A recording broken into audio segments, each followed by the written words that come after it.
वरहमतुल्लाहि वबरकातुहू। उम्मीद करता हूँ कि सारे के सारे बड़े खुश होंगे और करोना से हिफाजती जितने भी इक़दामात हैं उनको इख्तियार भी कर रहे होंगे। और उम्मीद करता हूँ कि सारे के सारे जितने भी ट्रेडर्स जो मुझे फॉलो करने वाले हैं वो प्रॉफिट के अंदर होंगे। तो चलें अपने एनालिसिस को शुरू करते हैं। अच्छा, एनालिसिस शुरू करने से पहले मुझे एक दो गुजारिशात करनी थी कि नंबर वन गुजारिश ये कि फॉरेक्स कैपिटल मेरा ये जो ब्लॉग है इसको आप लोग विज़िट किया करें। इस पर मैंने कुछ रिकमेंडेड ब्रोकर्स हैं, कबाना कैपिटल्स है, इसको मैंने इसमें इसका जो ऐड है वो प्लेस किया है।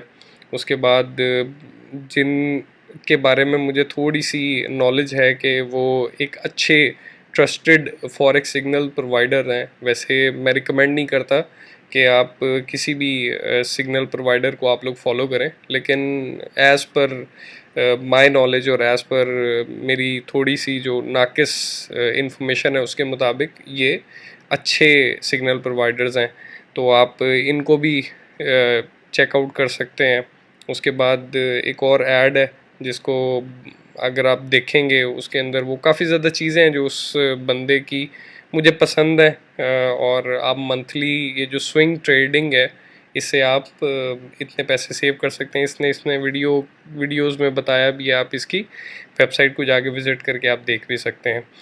तो मेरी इस ब्लॉग को आप लोग विज़िट किया करें ताकि कुछ चीज़ों का आइडिया मुझे भी हो जाए कि कितने लोग हैं जो मुझे सुनने वाले हैं और वो क्या राय रखते हैं मेरे बारे में। अगर आपकी कोई सी भी राय और आप मुझसे कांटेक्ट करना चाहते हैं, किसी भी किस्म की कोई राय देना चाहते हैं या आपको कुछ चीज़ें पसंद हैं, कुछ चीज़ें नहीं पसंद, आप मुझे यहाँ पर कांटेक्ट फॉर्म में आके आप मुझसे रब्ता भी कर सकते हैं।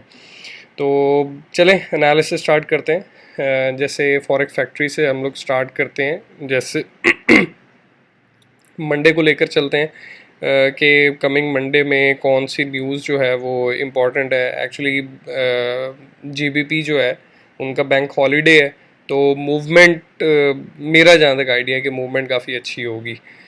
तो जापानीज़ एक्चुअली मैं सिर्फ 3 एनालिसिस करता हूँ। गोल्ड के एनालिसिस हैं और यूरो यूएसडी है और जीबीपी यूएसडी है, तो उसी के अकॉर्डिंगली मैं न्यूज़ के बारे में आपको बताऊँगा। तो डॉलर की न्यूज़ काफ़ी सॉलिड है अगर एज़ पर द फोरकास्ट देखा जाए। और उसके बाद फेड चेयरमैन जो है उसकी स्पीच भी है, तो ये मंडे का दिन थोड़ा सा मूवमेंट वाइज थोड़ा सा हो सकता है क्योंकि यूएसडी की काफ़ी न्यूज़ेज़ हैं। इसमें लो इम्पैक्ट की न्यूज़ेज़ भी हैं लेकिन मीडियम इम्पैक्ट भी है और हाई इम्पैक्ट वाली भी हैं। तो मंडेज़ थोड़ा सा ध्यान से ट्रेड कीजिएगा। लंदन टाइम में ट्रेड कर लीजिएगा अगर आप लोगों ने करनी है, लेकिन मशवरा ये है कि मंडेज़ को थोड़ा स्किप कीजिएगा।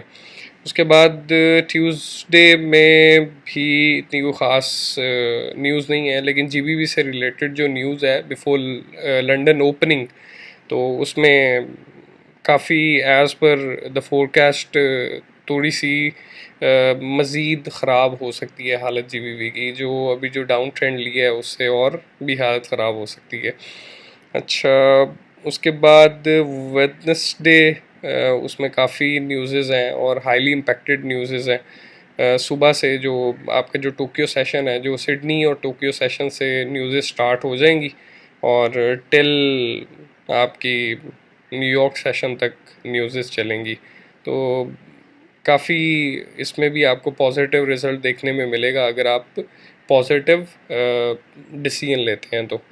और थर्सडेज़ काफ़ी ज़्यादा इम्पॉर्टेंट हैं क्योंकि इसमें बैंक ऑफ इंग्लैंड की जो मॉनेटरी जो पॉलिसी रिपोर्ट है वो आएगी, तो बहुत ज़्यादा इम्पोर्टेंस रखती है। तो और उसमें इनका जो ऑफिशियल जो बैंक रेट है, इंटरेस्ट रेट जो है, वो इसको फाइनलाइज करेंगे।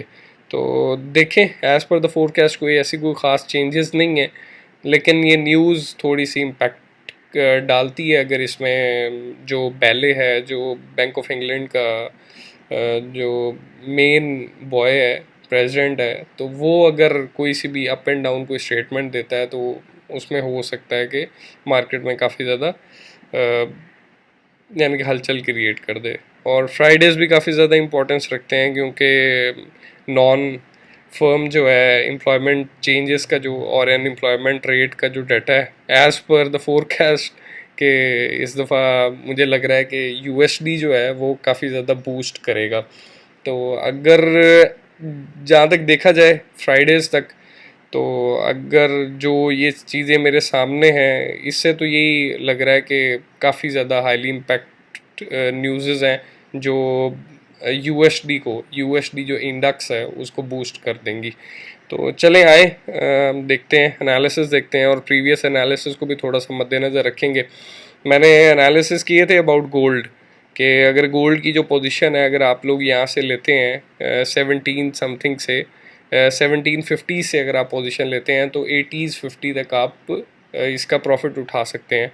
तो as per my previous analysis के मार्केट ने जो मैंने कहा था कि अगर इस सपोर्ट लेवल को जो 1760 का जो लेवल है अगर ये इसको ब्रेक करती है डाउन साइड तो ये फर्दर डाउन साइड मूव कर सकती है, ठीक है। और फर्दर इसको जो चैनल है वो इसको ये जो 1670s का जो लो है 78 का जो लो है इसको भी ये ब्रेक कर सकती है। लेकिन मुझे नहीं लग रहा क्योंकि इसने इस जो अपनी प्रीवियस ये जो इसकी रेजिस्टेंस जिस पिछले दिनों की अगर बात करें तो उसमें इसने रेजिस्टेंस क्रिएट कर दिया था इसको, और अभी ये इसको सपोर्ट वाले लेवल पर यानी कि इसको कह सकते हैं कि यहाँ पर ये कंसोलिडेट कर रहा है और जिगजैग मूवमेंट के अंदर है। तो यहाँ से कुछ भी आप अज्यूम कर सकते हैं। मेरी अजम्पशन शुरू दिन से यही है और मेरी प्रेडिक्शन भी यही है कि अगर आप यहाँ से इसको बाइंग पोजीशन पर लेंगे तो ये 1850s वाले लेवल में ये जा सकता है, क्योंकि ये इस लेवल पर जाएगा तो चैनल कंप्लीट हो जाएगा, तो यहाँ से भी ड्रॉप का सीन हो सकता है, ठीक है। तो चैनल कंप्लीट करने के लिए ये यहाँ पर अपसाइड मूवमेंट लाजमी लेगा। तो as per this is not an यानी कि जिसको कहें कि सिग्नल प्रोवाइडर नहीं हूँ मैं, लेकिन मेरी जो अपनी फोरकास्ट है वो यही है कि अपना जो गोल्ड है उसको बुलिश होना चाहिए और ये अपसाइड मूवमेंट लाजमी लेगा। और मैंने अपनी प्रीवियस वीडियोस दोनों वीडियोस में मैंने कंसिस्टेंटली यही कहा है कि आप गोल्ड को बाय करें, क्योंकि कमोडिटी जो होती है वो कभी भी पेपर मनी के अगेंस्ट सेल नहीं की जाती, ठीक है। यानी कि आप इसके अगेंस्ट आप कभी भी डॉलर को वुकत नहीं दे सकते, क्योंकि डॉलर इज़ यानी कि पेपर है, तो पेपर को आप कभी भी कमोडिटी के ऊपर आप वो नहीं कर सकते। हाँ ये है कि अगर आप डिसीजन लेते हैं और आपको डिसीजन लेने के बाद थोड़ा पेंडिंग में लेट्स सपोज आपको महीना वेट करना पड़ता है, 2 महीना वेट करना पड़ता है, तो जो अपना ROI है, जो रिटर्न ऑन इन्वेस्टमेंट जो है आपका, वो आप ईयरली बेसिस पर डिसाइड किया करें रादर देन कि आप मंथली बेसिस पर डिसाइड कर रहे होते हैं। तो मंथली कभी भी आपको पॉजिटिव रिजल्ट नहीं मिलेगा, ठीक है। तो ये वाली कुछ चीज़ें हैं। तो मेरा मशवरा ये है कि हमेशा गोल्ड को बाय किया करें, जब भी बाय की सिचुएशन आए तो इसको बाय ही किया करें। सिग्नल बाय का बनता है बाय करें, अगर नहीं बन रहा फिर भी बाय के सिग्नल का वेट करना है, सेल नहीं करना, ठीक है। सेल में नुकसान होता है ज़्यादातर, मेरे काफ़ी दोस्त हैं जिनको काफ़ी हैवी लॉसेस हुए हैं सेल के अंदर, तो सेल लॉस देता है और बहुत लेवल का लॉस देता है। तो चैनल कंप्लीट होगा जब तक ये 1850s के लेवल को टच नहीं करता। चलें नेक्स्ट उस पे आते हैं यूरो यूएसडी के ऊपर। यूरो यूएसडी अगर आप मेरी प्रीवियस वीडियो देखेंगे तो मैंने आपको एनालिसिस किए थे इस जगह से, इस लेवल पे, ठीक है। यानी कि आप 1.21 00 से लगा लें या 10 से लगा लें, यहाँ पे मैंने एनालिसिस दिए थे कि आप इसको फर्दर बाय कर सकते हैं। तो जिसने भी इसको बाय किया होगा तकरीबन कोई 60-70 पिप्स उसने प्रॉफिट भी उठा लिया होगा। तो और यहाँ से इसकी जो रिजेक्शन है एज़ पर माय नॉलेज के इसको इस चैनल को ब्रेक करना चाहिए था और ब्रेक करके ये अपना हाई, इन दोनों हाईस को इसको ब्रेक करना चाहिए था। लेकिन मार्केट की मूवमेंट्स जो हैं वो डिपेंडेबल ऑन द सप्लाई और डिमांड जोन, तो वो कुछ कहा नहीं जा सकता। तो अगर ये अब जो सिचुएशन इसने क्रिएट की है उसके अकॉर्डिंगली अगर ये 1.20 वाले जोन को डाउनसाइड ब्रेक करता है 10 पिप्स या 5 पिप्स, ठीक है, तो फर्दर ये मूवमेंट लेगा तकरीबन, आप कह सकते हैं कि ये अपने ये वाला जो लो है, ठीक है, ये इसको भी ब्रेक कर जाएगा। मैं इसको मेंशन कर देता हूँ कि ये वाला जो लो है 70s का 1.17 का जो लो है, ये इसको ब्रेक कर सकता है और ये इस चैनल तक आ सकता है। तो बी केयरफुल, बाइंग मत कीजिएगा, सेलिंग पर जो भी आपका फोकस हो, सेलिंग पर अगर कोई सा भी सिग्नल बनता है तो यूरो यूएसडी को आप सेल कीजिएगा। और जीबीपी यूएसडी पर आ जाते हैं। अच्छा, जीबीपी यूएसडी का मैंने, अगर आप मेरी प्रीवियस वीडियो देखें, मैं उसका लिंक भी लगा दूंगा और उसका डिस्क्रिप्शन में लिंक भी दे दूंगा। तो मैंने जीबीपी यूएसडी का आपको स्पेशल अपना सिग्नल दिया था कि आप इसको सेल कीजिएगा, और जिन जिन लोगों ने, जिन जिन दोस्तों ने इसको सेल किया होगा वो अल्हम्दुलिल्लाह इसमें प्रॉफिट में होंगे, ठीक है। तो बहुत ज़्यादा इम्पोर्टेंस रखती है ये वाली चीज़, क्योंकि ये मेरा बेस्ट पेयर है। मैं इसमें काफ़ी, यानी कि जो मेरे एनालिसिस होते हैं इसमें काफ़ी ज़्यादा एक्यूरेसी भी होती है, क्योंकि जितनी भी ट्रेड्स हैं, मोस्टली ट्रेड्स मैं खुद इस पर करता हूँ, जीपीपी यूएसडी पर। मैं बाकी गोल्ड पर कोई ख़ास ट्रेड नहीं होती मेरी, और ना गोल्ड पर एक्चुअली जो ट्रेड होती है वो लॉन्ग टर्म होती है, साल 2 साल की ट्रेड होती है। और जो यूरो यूएसडी है इस पर भी कोई ख़ास, इस पर मैं जो पिवट वाली जो है मेरी स्ट्रैटेजी है वो भी मैं डिस्क्रिप्शन में उसका लिंक दे दूँगा, वो भी देख लीजिएगा। पिवट वाली जो स्ट्रैटेजी है उसके ऊपर मैं कभी कभी काम कर लेता हूँ, जो मेरी डेली जो ट्रेड लगती है, ठीक है, और जिसको सबसे ज़्यादा मुझे जो पसंद है पेयर, वो भी जीबीबी यूएसडी है। तो मैंने इस पर एनालिसिस किए थे कि अगर ये ड्रॉप लेगा 30 से तो आप इसको सेल कर सकते हैं 100 पिप्स के अराउंड। तो इसने आपको काफ़ी अच्छा प्रॉफिट भी दे दिया होगा अल्हम्दुलिल्लाह। और अगर आपने इसको मेरे एनालिसिस के बाद अगर आपने इसको बाय किया होगा, जो मैंने अपनी वीडियो में कहा था कि 1.3880 से अगर अपसाइड मूवमेंट लेता है तो ये फर्दर आपको 100 पिप्स की मूवमेंट दे जाएगा, 1.3980 तक जा सकता है। तो ये 7-8 तक तो गया है।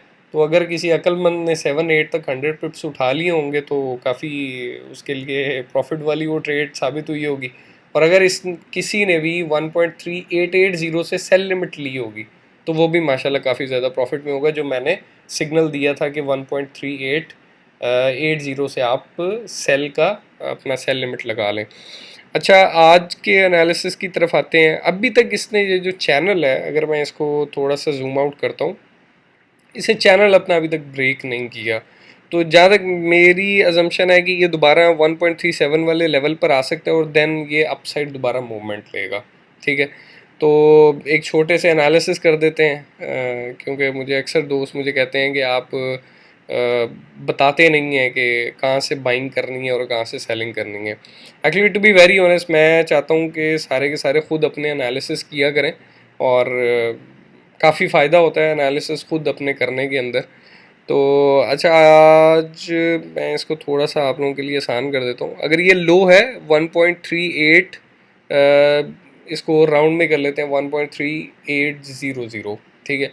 अगर ये 1.3790 को ब्रेक करता है डाउन साइड, ठीक है, 1.3790 को ये ब्रेक करता है डाउन साइड 5 पिप्स भी, अगर यानी कि 85 पर भी जाता है तो आप वहाँ से सेल स्टॉप ले सकते हैं। सेल स्टॉप के बाद आपका जो टीपी होना चाहिए, वो मेरा जो यानी कि जो फेवरेट पोजीशन होती है कि 30 से 50 पे अगर आप टीपी ले लें तो इनफ है, ठीक है। तो जहाँ तक मेरा आइडिया है कि अगर आप 85 से अगर आप सेल स्टॉप लेते हैं तो 55 जो है वो आपका 30 पिप्स बनता है। तो 1.3755 आपका टीपी होना चाहिए। तो आप अपना टीपी वहाँ पे प्लेस कर दीजिएगा, ठीक है। और इसमें कुछ जोन्स होते हैं। अच्छा, वो जोन आपको यहाँ पर बताएगा कि 1.355 का जब लेवल वो टच करेगा तो वो इस ट्रेंड लाइन को टच कर जाएगा, ठीक है। इस ट्रेंड लाइन को टच करने का मतलब ये है, ये वाली जो ट्रेंड लाइन है जो इस चैनल को बहुत लंबे टाइम से जीबीबी फॉलो करता हुआ आ रहा है, ये देखें, इसको बहुत लंबे टाइम से चैनल को फॉलो करता हुआ आ रहा है। तो इसको टच करेगा और इसको बाद दोबारा आप बाइंग की पोजीशन ले सकते हैं 60s से दोबारा बाइंग की पोजीशन ले लें। अगर वो रिवर्सल देता है 1.3760 से, तो 60s से रिवर्सल बाय स्टॉप लेके और देन आपने 1.3860 यानी कि 100 पिप्स की आपने प्रॉफिटेबिलिटी वहाँ पे रख देनी है। तो बाइंग को फोकस कीजिएगा कि अगर ये ड्रॉप होता है तो बाय लिमिट लगाइएगा, बाय लिमिट ले लीजिएगा, वो आप लोगों के लिए काफ़ी ज़्यादा कन्वीनियंट होगी, रादर देन कि आप सेल स्टॉप के चक्कर में 30 पे लेने के चक्कर में अपनी ट्रेड को इसके अंदर फंसाएं। तो आप सेल स्टॉप जो है वो 60 से 1.3760 से सॉरी बाय लिमिट वहाँ पे लगाइएगा, 1.3760 से बाय लिमिट लगाइएगा, और टीपी जो है वो आपका 1.3860 पे होना चाहिए। और उम्मीद करता हूँ कि आपको एनालिसिस बहुत ज़्यादा पसंद आए होंगे। भाइयों, बार बार अर्ज़ करता हूँ कि मेरे चैनल को सब्सक्राइब कर दें। और बाकी अगर आपको कोई चीज़ पसंद नहीं आ रही, कोई भी किसी भी किस्म का इशू है वीकली एनालिसिस के बारे में, तो आप मुझसे डिस्कस कर सकते हैं और कमेंट बताएं, कमेंट्स में आकर बताएं। और अच्छा, जो मैं वीडियो अपलोड करता था सैटरडेज़ में, वो मैंने अब संडेज़ को कर दिया है, तो संडेज़ में मेरी हर वीडियो अपलोड हुआ करेगी। तो बहुत शुक्रिया आपका, थैंक्स फॉर वॉचिंग। लाइक कीजिएगा, कमेंट कीजिएगा और सब्सक्राइब कीजिएगा। अल्लाह हाफिज़।